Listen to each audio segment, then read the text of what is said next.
E tivemos o quarto Grenal do ano, empate por 1 a 1, jogo muito disputado, cada lance sendo vendido muito caro, e como não poderia ser diferente, vários cenários interessantes aqui pra gente analisar. Isso porque o Grêmio foi dirigido então pelo técnico interino, o James Freitas. Ele fez algumas pequenas mudanças ali no Grêmio, trouxe um Grêmio até parecido, mas diferente pra essa partida. Parecido porque a gente batia o olho no começo do jogo e via, pelo menos a princípio, a mesma organização defensiva, né? O Grêmio ali se posicionando sem a bola. Então a gente tinha aqui o Bright White e o Edenilson fazendo esse primeiro combate ali, dois pontas mais abertos. A gente tinha aqui pela direita, jogou o Cristiano Oliveira, lá pela esquerda jogou o Monsalve, dois volantes, dessa vez entrou aqui o Dodi junto aqui com o Vila Sante. Então a princípio a organização defensiva do Grêmio seria parecida com a que o Quinteiros vinha utilizando, mas isso foi só uma impressão inicial. Inclusive essa organização do Grêmio acabou colocando o Inter em algumas dificuldades ali, pelo menos no começo do primeiro tempo. Isso porque então o Grêmio se organizava com duas linhas de 4 jogadores, o Edenilson mais à frente aqui, como a gente viu naquela imagem anterior, mas diferente do jogo contra o Flamengo, por exemplo, onde o Edenilson ficava avançando aqui o tempo inteiro, né? O time do Grêmio ficava tentando empurrar o Flamengo pra trás, em especial utilizando esse gatilho de pressão ali pelo corredor central, que acabou não funcionando nada bem, né? Como a gente viu aqui na análise Grêmio e Flamengo. Nessa partida a gente via claramente que ele tinha uma preocupação um pouco maior de não deixar a linha disponível de passe nas costas dele. Então, por exemplo, nesse lance aqui, pode ver que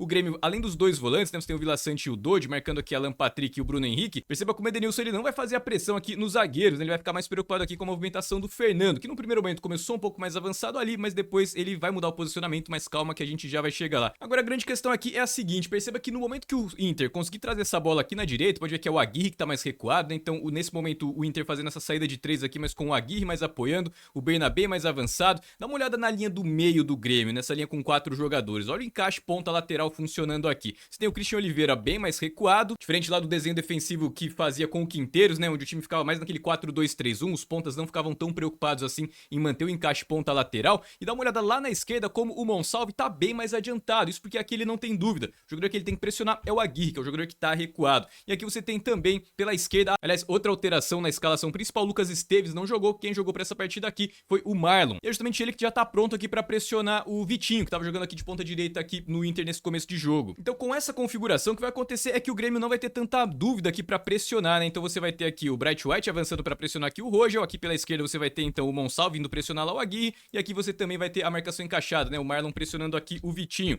E com isso então, a bola vai chegar lá na direita, a bola vai ficar mais quente agora, a marcação tá encaixada, não tem nenhuma linha de passe disponível tão livre assim, né? Tem alguns espaços para serem aproveitados aqui, mas de maneira geral a marcação ficava encaixada. E quando o Grêmio apertava pelos corredores laterais, acabava convidando então o Inter a forçar uma jogada, o Inter aceitava esse convite, digamos assim, pelo menos no começo do jogo, e acabava forçando mais a jogada onde a marcação tava mais encaixada, onde o time não tinha tantas vantagens assim. E parte da proposta do Grêmio justamente era tentar forçar esses erros do Inter para buscar os contra-ataques. A gente vai perceber aqui, depois eu vou mostrar aqui alguns gráficos para você ver, que os contra-ataques aqui, ó, em especial eu vou adiantar para você, ó, contra-ataques do Grêmio, foi de fato um cenário onde o Grêmio teve um certo volume de jogo, mas isso também vai mudar ao longo do jogo. De qualquer maneira, ó, logo no minuto 12 do primeiro tempo, é uma bola parada, tá? Não é um ataque posicional aqui do Inter, uma bola parada, o Grêmio vai conseguir recuperar a posse de bola e já vai sair ali em velocidade, né, um contra-ataque. O Aguirre tenta fazer a finalização, a bola fica viva em disputa. Agora o ponto que eu queria chamar atenção nesse lance é o seguinte, a velocidade de reação dos jogadores do Grêmio, eles estavam muito ligados nesse começo de jogo, não só apertando a marcação ali, bastante disputa ali na briga quando o time tava sem a bola, mas nessas saídas em velocidade. Dá uma olhada como no primeiro momento o Inter tem aqui um 3 contra 2 a princípio, mas rapidinho, ó, dá uma olhada quantos jogadores do Grêmio vão sair de trás, ó. Agora você já tem uma situação praticamente de 5 contra 3 pra cima da linha defensiva. E eu vou até voltar aqui alguns segundos pra você prestar atenção em outro ponto que é importantíssimo, é um detalhe de execução técnica mesmo, que acaba sendo, muitas vezes passa despercebido, né? Mas nesse lance aqui eu vou tentar direcionar a sua atenção pra esse ponto aqui, ó, a linha defensiva do Inter. Dá uma olhada aqui, no momento que os jogadores passam aqui do meio de campo, olha o alinhamento dessa linha, né?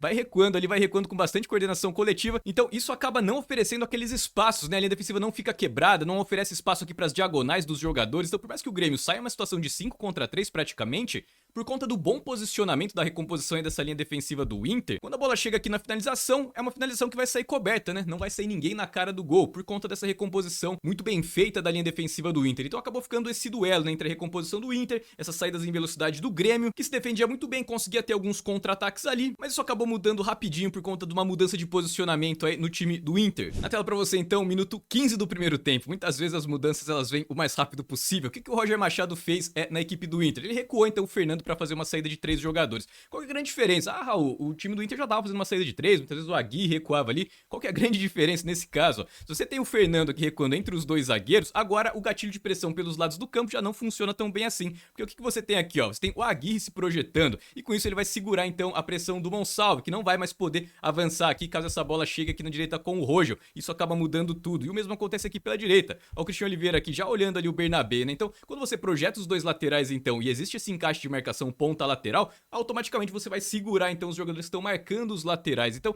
essa saída de 3 do Inter acabou favorecendo com que o time conseguisse manter mais a posse de bola, mas principalmente segurasse a pressão que o Grêmio fazia, né, para tentar empurrar o Inter para trás, não deixar o Inter confortável ali com a posse de bola no campo de ataque. Ó, vou dar play aqui no lance, ó. Perceba como o Inter então tem mais liberdade na origem da jogada, o Grêmio então prioriza manter o bloco de marcação, que é justamente para conseguir segurar mais a jogada de finalização em si, né? Então, quando a pressão não funciona, o plano B seria de fato manter a compactação aqui, tentar manter a marcação encaixada para dificultar a construção final, né, para que não saia uma jogada de finalização. Dá uma olhada como o Grêmio então vai se fechar ali, consegue recuperar a posse de bola. O Alan Patrick aqui acaba cometendo a falta, que seria um contra-ataque aí pro Grêmio. Ele, nesse lance, inclusive, ele acaba tomando o cartão amarelo. Mas na prática o que aconteceu foi que o Inter começou a ter mais volume de jogo no campo de ataque, então depois dessa alteração, saída de 3 com o Fernando. Só que em um primeiro momento, como você viu no lance anterior, o time ainda mostrou uma certa ansiedade para tentar acelerar a jogada antes de tentar promover alguma vantagem ou de tentar criar algum espaço, enfim, alguma vantagem ofensiva ali antes de tentar a jogada de finalização. Mas aqui é outro lance, ó, minuto 24 do primeiro tempo. Dá uma olhada como o Fernando já vai recuando aqui, ó, vem se apresentando, faz a saída de 3. Nesse momento o Edenilson até avança aqui para fazer a pressão, mas dá uma olhada como o Bright White já vai ficar na dúvida. Inclusive ele já tá apontando aqui pro Monsalve, porque você tem o Aguirre aqui nas costas dele, né? Então por isso que o Grêmio não vai manter o 3 contra 3 aqui, ó. Dá uma olhada como os dois jogadores aqui já vão parar de fazer a pressão. O Monsalve já até dá uma recuadinha ali, porque você tem uma situação de 2 contra 1 aqui pra cima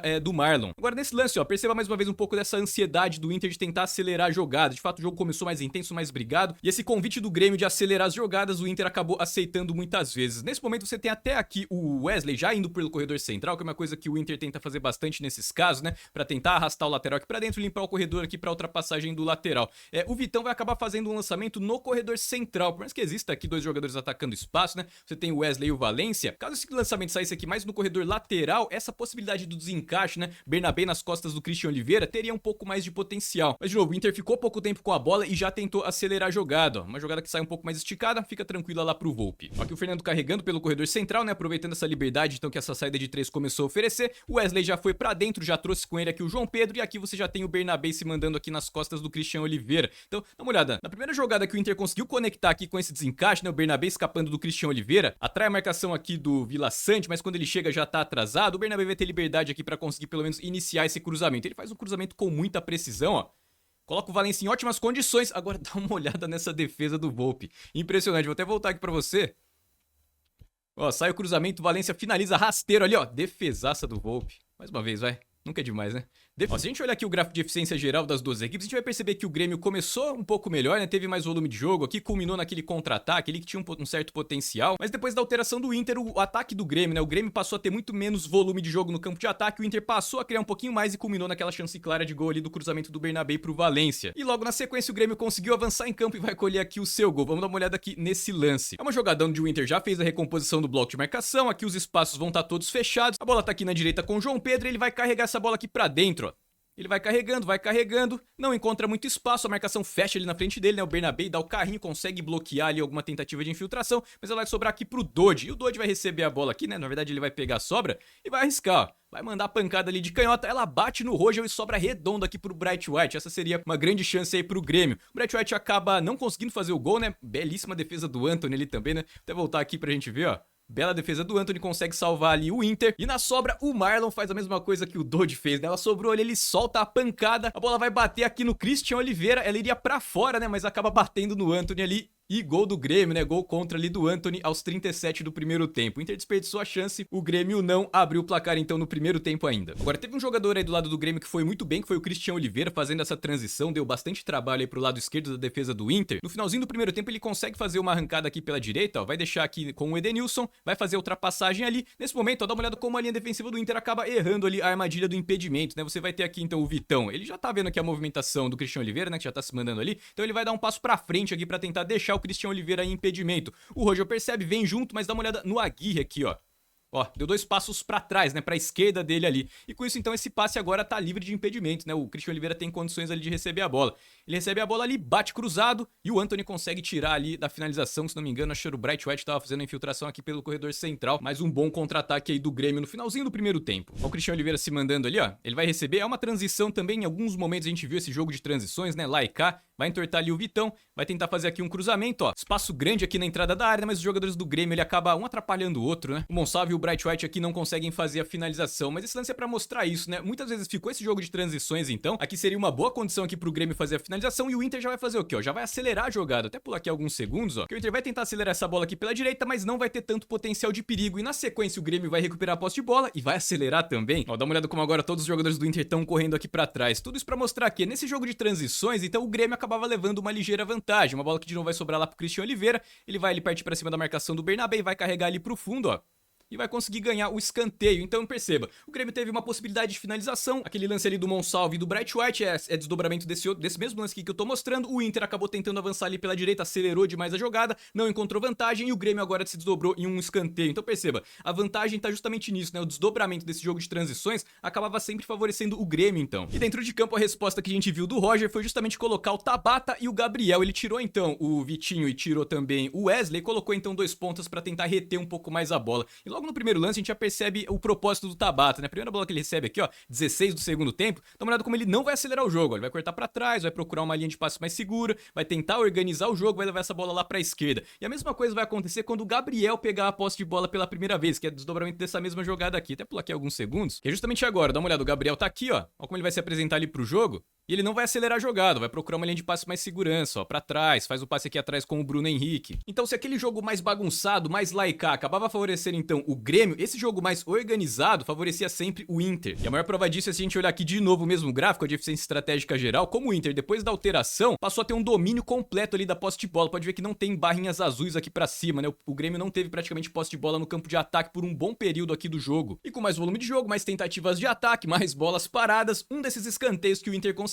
acabou se desdobrando então em um pênalti. Ó, o escanteio foi cobrado, o Rogel já sobe aqui pra cabecear e o João Pedro vem com o braço direito muito aberto ali, né? O Rogel cabeceia e ela vai esbarrar ali diretamente no braço do João Pedro. Pênalti que, pela regra, né, que tá bem definida nisso, né, esse braço mais aberto, mais levantado, deve ser marcado o pênalti bem marcado aí pro Inter. Pênalti que o Alan Patrick bateu e colocou no fundo da rede, 1-1 aos 20 do segundo tempo. Com mais posse de bola, mais paciência tentando circular ali pra encontrar o gol até da virada, o Inter encontrou um sistema de marcação pelos lados do campo que foi muito parecido com o que o Palmeiras havia feito contra o Inter e acabou travando um pouco o potencial de perigo das jogadas. Agora, assim como lá no jogo contra o Palmeiras, mesmo em dificuldades ali, mesmo em pouco espaço, as dinâmicas do Inter em alguns momentos geraram algumas jogadas interessantes, né? E geralmente aqui pela esquerda com o Bernabé escapando nas costas do Christian Oliveira, como é o caso aqui desse lance, ó. Dá uma olhada aqui, o Bernabé já tá se movimentando ali, procurando espaço, escapou do Christian Oliveira, ó. Enfiada de bola no vazio, ele vai fazer um cruzamento e o Borré cabeceia, ele manda por cima. Então com o Inter balançando bastante o Grêmio de um lado pro outro, alguns espaços começaram a aparecer, mesmo com o sistema de marcação aqui, com essas perseguições mais encaixadas. Geralmente quando aparece espaço, atacar esses espaços pode sempre ser uma grande oportunidade. Então em alguns momentos o Grêmio acabava então oferecendo esse espaço especificamente, o espaço entre o lateral e o zagueiro, porque promovendo encaixe de marcação, né, com os volantes marcando mais avançados, os laterais saindo para manter a marcação aqui no lateral, o ponta também fazendo perseguições, esse espaço aqui fatalmente acaba aparecendo. Em especial aqui pela esquerda, esse espaço se repetiu bastante, o Inter até atacava o espaço, dá uma olhada que é o Alan Patrick que tá se movimentando aqui,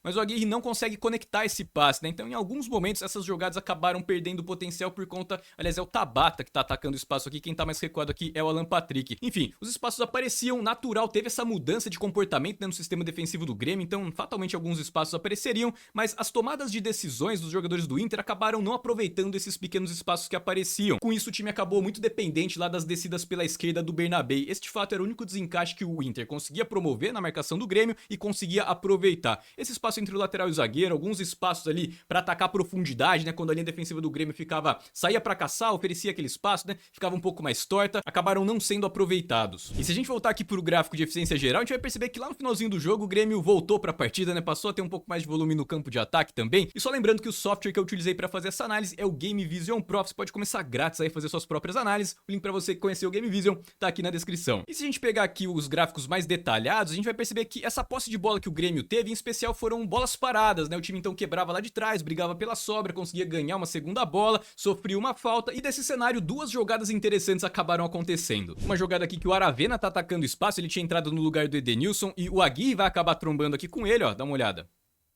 Claro que é a questão da interpretação. Agora, se você lembrar aqui do lance do Cruzeiro contra o Inter, foi um lance muito parecido. E lá, aquele lance que acabou gerando a expulsão do jogador do Cruzeiro foi fora da área, mas foi um lance muito parecido, né? Um choque mais lateral, uma perna um pouco mais esticada. Lance muito parecido ali, na minha opinião. Pênalti não marcado pro Grêmio, mas a minha opinião é a que menos importa, né? A única opinião que importa é da arbitragem. Ele acabou não marcando o pênalti nesse lance. E nos acréscimos, pra mim, aí sim uma grande chance do Grêmio, que não depende tanto da arbitragem assim. Uma cobrança de falta, a princípio ali uma cobrança de falta direta, né? Uma falta frontal, mas o Bright White vai fazer uma boa movimentação ali, ó. E o Cristaldo, né, que já tinha entrado nesse momento aqui, vai fazer um passe por elevação. Deixa o Bright White em ótimas condições ali pra fazer a finalização na cara do Antony, mas ele não consegue fazer a finalização. E ela fica tranquila ali pro goleiro do Inter. De qualquer maneira, quarto Grenal do ano, mais um grande clássico aí. Eu me divirto sempre analisando os jogos do Grenal. Inclusive, eu fiz análise aqui de todos os Grenais aqui desse ano. Se você não viu, dá uma olhada nesse vídeo que tá aparecendo pra você aqui no meio da tela, onde eu explico em detalhes as interações táticas dos outros Grenais. Mas foi dessa maneira, então, que foi construída a história de Grêmio 1, Internacional também 1. Espero que você tenha gostado dessa análise. Vou ficando por aqui. Um grande abraço e até o próximo vídeo.